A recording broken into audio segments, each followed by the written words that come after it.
OGAccountability.com.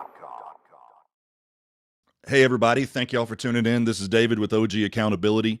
Going to have some fun today sitting here with Ben Danaher. Ben, thank you so much for being here. Thanks for having me, man. Absolutely, man. I'm glad to have you here. If you don't know Ben Danaher, Ben is a musician, singer-songwriter. Loosely termed. Just married. Yep. Just got married. Beautiful wife. Thank you. Good-looking dog. Yeah. And just so you know, I still send Ryan Reynolds an email every week telling him he's got to get rid of his dog. Oh, really? Does he have a golden doodle as well? Yeah. Oh, my God. I said, how dare you? Yeah, J.J. Watt has one, too. Does he really? He always posts about it, yeah. I'm not going to mess with him. It's a pretty elitist type of animal. I got to be honest. It's like we live in a neighborhood in Nashville that has been, developed pretty heavily. And so we're walking our golden doodle down the street and somebody across the street is like, "Where'd you get your golden doodle?" I'm like, this is the whitest exchange I've ever had in my life. Me and my bougie dog. Yeah. So what's the dog's name? Her name is Daisy. Daisy. Okay. Yeah, she's great. Okay. You write any music about her yet? Not yet, no. But there's probably plenty of metaphors, Holly had an idea for one because she'll run to the window when we leave and she goes, "She loves to watch you go." She's like, "You got to write that song." I was like, "It's not going to be happy." Yeah. The title's not going to be happy. Oh man. Yeah. So you're on tour right now. I am, yeah. You literally just came in from Louisiana. Yeah. And tonight we'll be at Do-Si-Do there in the Woodlands. The Woodlands, yep. And which I know you haven't been around or not. And normally on podcasts I don't talk about traffic, but Oh, yeah. when you can get on 99, Oh, the tollway. you make it to the Woodlands. I just saw that. No time at all. How long has that tollway been there? Not very long. I was going to say, I was like driving, it's a mind mess driving through Huffman and going, a toll road? Yeah. In Huffman? Yeah, in Huffman? Holy cow. Well, Yeah. we're moving up in the scale of things. I'd say so. We're next week we're going to get internet. It's going to be great. Yeah, electricity. The whole town's going to have electricity. It's going to be awesome. Well, a lot of people don't know this. You and I grew up together. Yeah. Played baseball together. Yeah, the Marlins. Yeah, Marlins and Huffman was a great town to grow up in. It really was. Yeah. But Ben ventured out. He spread his wings and had a great deal of success. Beautiful songs. Matter of fact, Yeah, thank you. I got to plug my daughter. She just FaceTimed because Ben's here, and you're one of her favorite singers. Oh, thanks. Apple in the Tree is like, Dad, put the song on. Put the song on. And so she loves your music.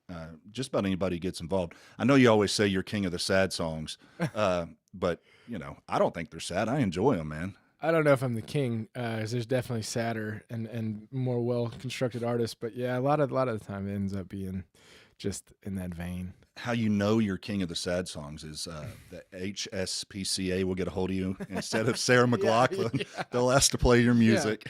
Yeah, they set up in our neighborhood and try to panhandle. It's funny, the ASPCA. Oh man, It's funny. So tonight are you going to have a full band with you? No, I've been touring kind of the last couple of years, just me and a guitar. Just you and a guitar. I've loved it. I like just you and a guitar. Thank you. Yeah, it's a tricky thing. All the records I've made have had bands on them, and it seems like all of my touring opportunities have revolved around me with a guitar. And I did a huge tour with this guy Aaron Lewis, and like most of that tour, minus like 4 or 5 of the 200 shows, I did solo acoustic, and I was selling a record that had a band on it, and people were asking, if there are versions of the songs that were just solo acoustic, and I'm like, well, I don't know if either this is all they know or if I have been overthinking this for a long time, because you see guys like Zach Bryan who just break from an acoustic recording they did on their porch or something, and like, yeah. I don't know, it's like at this stage in the game I'm throwing things at the wall to see what would stick. And I'm going to tell you, it really is a feat, and it's amazing when a guy can get up by himself in a guitar and completely captivate and own a room. Oh. Not a lot of people can do that. Yeah. Not a lot of people. So, I mean, that's a testament to your talent. Oh, thanks. And your songwriting. And those are the guys I looked up to, were going to those shows. And when I was in college, I went to San Marcos, to Texas State, and I saw guys like Bruce Robeson and Hayes Carl, and That's a name I haven't heard in years. yeah, and they would come in, and that was their gig, man. They would do that show, and they're funny. They're so freaking funny, and like everything about the show, just the stories they would tell, the interaction with hecklers, like anything that happened was just all part of this magic moment. And I used to study it, man. It was like it was my favorite. That's awesome. When we were just talking, and the life of a musician. Yeah. You're the only way you get known or make you got to put boots on the ground and go. And you're just saying you just got married, and then what? Like the week later, you had to leave for a month to go on tour. Yeah, that was tough. That was tough to convince. Yeah. Which, I mean, she signed off on it before all that happened, and she's great. Like we met in the pandemic, and so there was no touring going on, and then that tour popped up. It was with this guy Jason Eady, who's a dear friend and awesome, and he was going out west, and it's hard to go out west for a week. There's so many places to hit, and he had a whole month of tour lined up, and so I went and did it, and it was really hard. It was. We learned that our breaking point was about a month, because That's a long time. yeah, and it doesn't always have to be that way, and it doesn't normally for me. Like normally I'm a 2-week kind of thing at a time, or this trip I'm down for the weekend and I'm back home, and then I go out for another weekend and I'm back home and I go for another weekend. It's like that's how this whole month is. But when we went from Fort Worth to Arizona to LA to all the way up to like Santa Barbara, and then up to Sacramento and Reno, and then Seattle. We were up the top part of Washington, and then down through Idaho and Montana. And it was gorgeous. It was like, Those are beautiful areas. I got to where I was like, I can't brag about this anymore because my wife's at home and she's like getting. Babe, this is horrible. Yeah, it's horrible. It's terrible. Horrible. We're having to eat steak and lobster every day, and It's flat, and the weather's hot. well, it's awesome you found somebody, especially somebody that can gel with what you do. Yeah. So I'm going to put you on the spot. Yeah. Y'all thinking about any kiddos? Yeah, we have been. It's we're going one day at a time with that stuff, but who's really in control of that thing? It's like it happens when it needs to happen. yeah. We're at the age where it's not like I was initially kind of freaked out by that conversation, but you go, I'm 38, she's 35. It's like I don't have a leg to stand on anymore about hanging out and like taking it slow. There's no more taking anything slow when you get to be that age. It's like you got to hurry. You don't want to be 60 years old having a high schooler. Yeah, I know. Hey, pops. Yeah, can you help me with my homework? No, my back went out. So you're on tour. You're. Did I see? Was it 2 weeks ago? You were at Bluebird, right? The Bluebird Cafe. Yeah. That's awesome, man. That is a show I wish I could have made it. Oh, it's a magical place. A lot of history. There's a lot of history, and it's all still the same. Like the room is the same. You walk in, and there's pictures of Guy Clark and Townes Van Zandt, and you're like, holy moly! I wonder what this room was like when they played here. Right. The only thing that has changed about it that is not their fault, but it's it's gotten so much notoriety that tourists buy up all the tickets before any of your friends can even buy them. It's like they go on sale and 5 minutes later the show's sold out. And so it's kind of static in the sense that they're going to clap at whatever happens. It's like it's not like where if you walk into some pub in Houston and you shut them up, that's a feeling, where you're like, oh my God. And don't get me wrong, I'm not sounding ungrateful about playing the Bluebird because I love it, but it's just, it is what it is every time. Every time. Well, that's amazing. Anytime you make it out to Nashville, if you can get tickets, you normally can't. Sure. You normally, you got to get them way ahead of time. Yeah. The thing I do love about that factor of it is everybody's so excited that's in there. Yeah. And like people have waited in line for 2-3 hours to get in there, and they get in there and they don't know who you are, but they are so jazzed that you are there and that they're in there with you. You're like, you want me to sign your shirt? You sign your baby? What's your name again? Yeah, I'm signing it right here. I tell you, you signed some shirts for my daughter, and she just thought, she just, she's like, that's hilarious. And she's like, well, don't wash it. I'm like, well, then don't wear it. If it smells anything like me, you need to wash it. I guess a question I kind of have is, I know what, like, the way I would describe your music to people. Um, what genre would you say you like? Do you fall more into folk music, or what? I mean, where I know that, and you got your start in Texas country. Sure.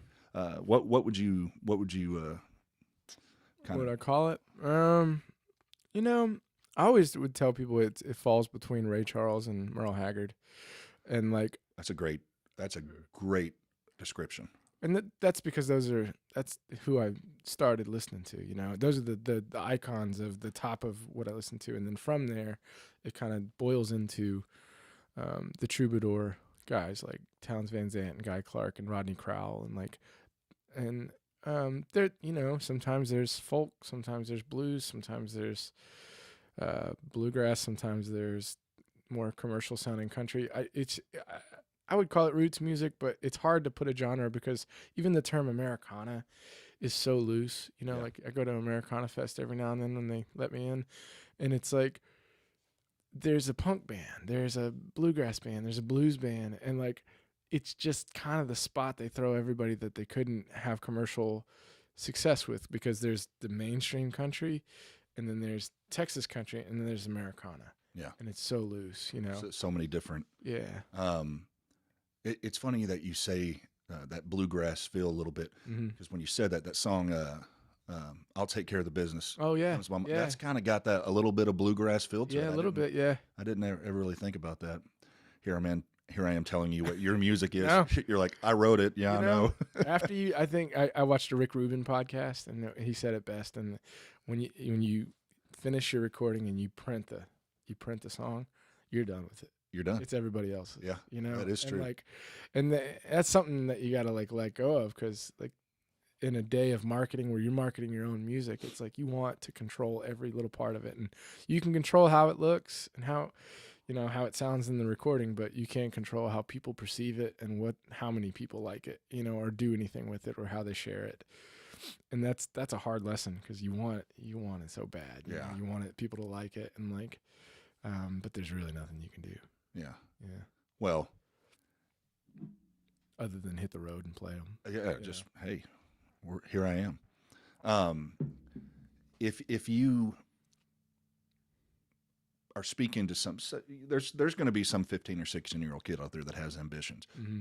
You come from a music family. Sure. I mean, music is ingrained in all of your family. Yeah. So, you know, it's not natural that you took that course, but you had that hunger. You know, just because you're around it doesn't mean you have the hunger for it. So there's some 15 or 16-year-old kid. Maybe there's a 40-year-old guy listening. And they have a dream. They're like, man, I want to get my music out there. What's some words of advice you'd have? Like, just don't give up. Well, I mean, yeah. You know, it's funny you asked that. I was on a call with Alan Shamlin, who's also a Huffman legend, the other day, and we were talking. Alan had gotten inducted into the NSAI Hall of Fame songwriting thing, and you know, we're at the award ceremony. He bought me a ticket to his table, and I'm at his table with his wife, his family, his first publisher, and his best friend. And also getting inducted that day was Garth Brooks and Alan Jackson, and Taylor Swift is singing one of Alan Jackson's songs. And who's she? Yeah.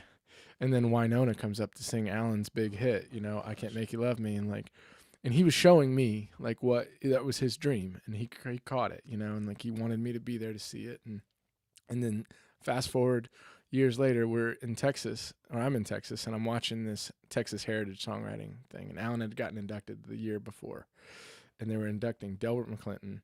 And you're throwing out some names I haven't heard in forever. Oh yeah, and Delbert wasn't there, but they did this like video of him, and they were asking him the same exact question. You know, like, what advice would you give someone? And he laughed. He goes, "Ha! Only thing I would know is to tell him don't leave your wallet in the dressing room," which is so great. And then Alan got a kick out of that, and he goes, you know, that Guy Clark almost had the same thing. They asked him what he would tell some aspiring singer-songwriter, and he goes, eat a good breakfast. And all that to say is there's nothing I can say. There's no formula. There's not. And like every day I wake up, I'm having to figure it out myself, you Yeah. know. And like Alan, same way. He's in the Hall of Fame, and we talk on the phone. He's like, "What is the formula?" I'm like, "Bro, if I knew, Yeah. we would probably be having this conversation." But like, Yeah. I think that's part of the hunger. You see guys like Vince Gill, and they wake up every day, and they're still trying to write the best song they can write, you know. And like, I don't think there's like a slick move or even a shortcut or anything that you can tell somebody that it's if you love it, find a way to record it and play it for people.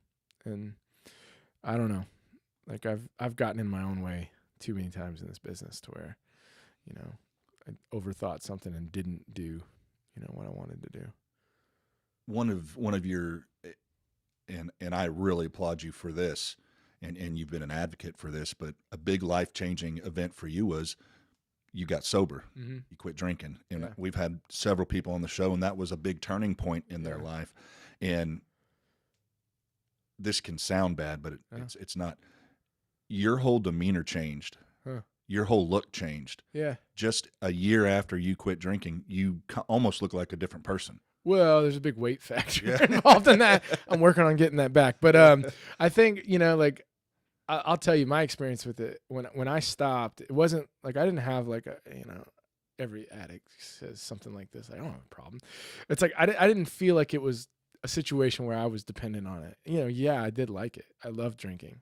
But it was more of a scenario where I just kind of defaulted to it, you know? And like if something canceled, if my write canceled, I wasn't missing work because of it. But like if my whoever I was supposed to write with that day canceled, it's 3:00. I'll just go have a beer.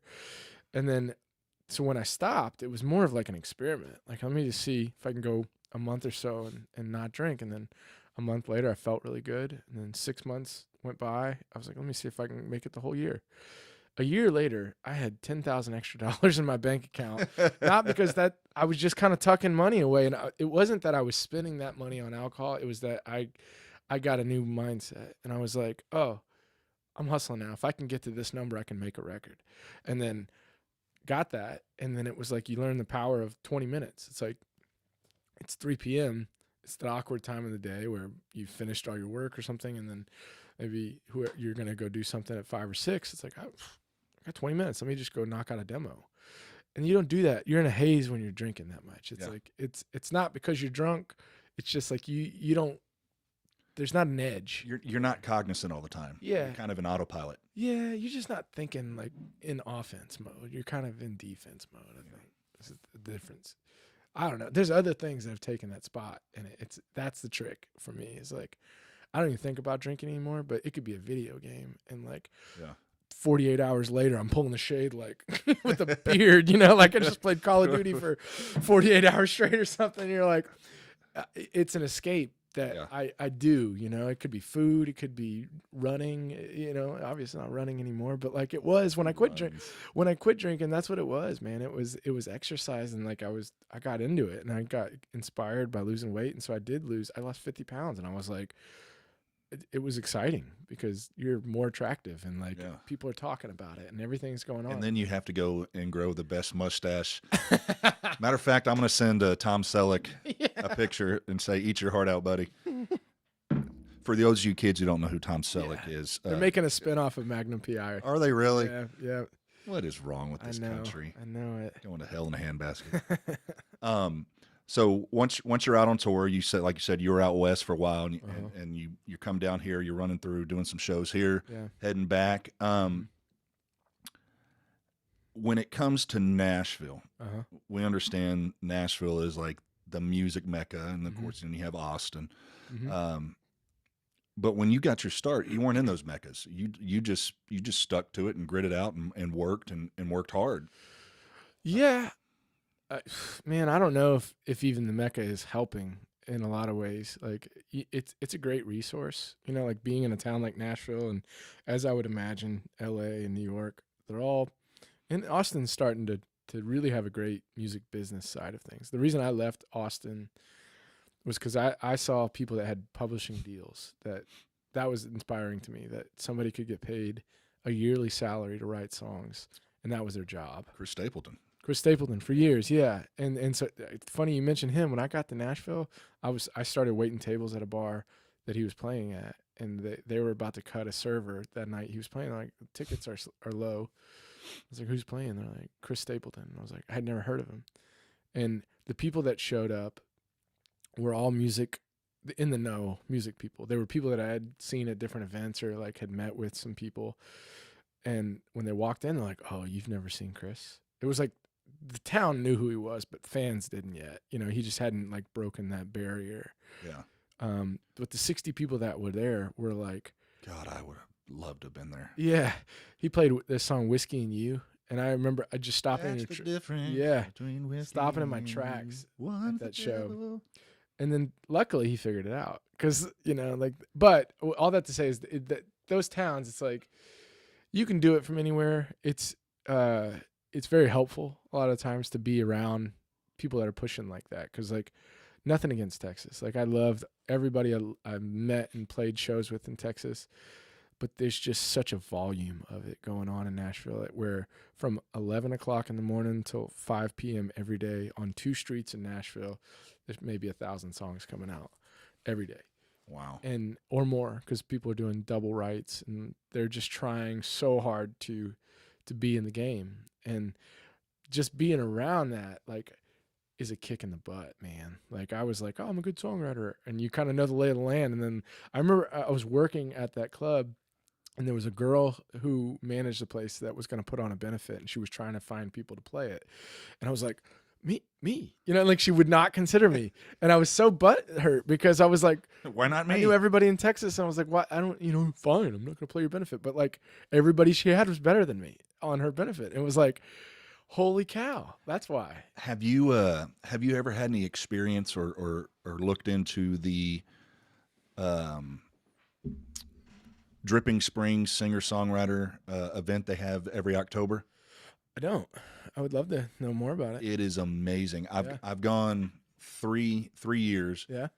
And they shut down the Old Town Main Street, and they set up, like, they have a gas station from the 50s. They'll set up stages in theirs, and what you do is you walk to the first place, 3 musicians play. Then you walk over to the next place, 3, and you go all the way down in the round, like, yeah, 3 songwriters. Nice. And they just kind of do a round table. You know, they'll just sit up there, just their guitars, not full bands. Cool. But whenever I went, I'm like, man, Ben would do great at this. It's I think it's like every October 6th through 10th or something like that. Cool. It's a really neat deal. I'd love to check it out. Yeah. Who did you see that out there that you loved? Oh my God, I have it on my phone. Yeah. She's from Nashville. Her name is it'll come to me the second I hit stop. Sure. But she wrote a song. She's like, I was watching The Little Mermaid, and I realized Ursula gets a bad rap. Oh yeah. So she wrote a song. From Ursula's perspective. And at first I'm like, pfft. That's funny. And then she started singing, and I'm like, and I'll have to let you see. I recorded it. That's awesome. It's unreal. And there was another guy there. He was from Denmark. He came all the way from Denmark. Wow. And he wrote this song called "Just Me and My Guitar." Okay. And basically, yeah, it's a song about when he got started, and they tell everybody, picture everybody naked, and so you don't get nervous. Well, he's like, well, I realized that made me more nervous, so I just pictured myself naked. So he wrote the song called "Just Me and My Guitar," and it's a pretty neat little deal. Nice. OGAccountability.com.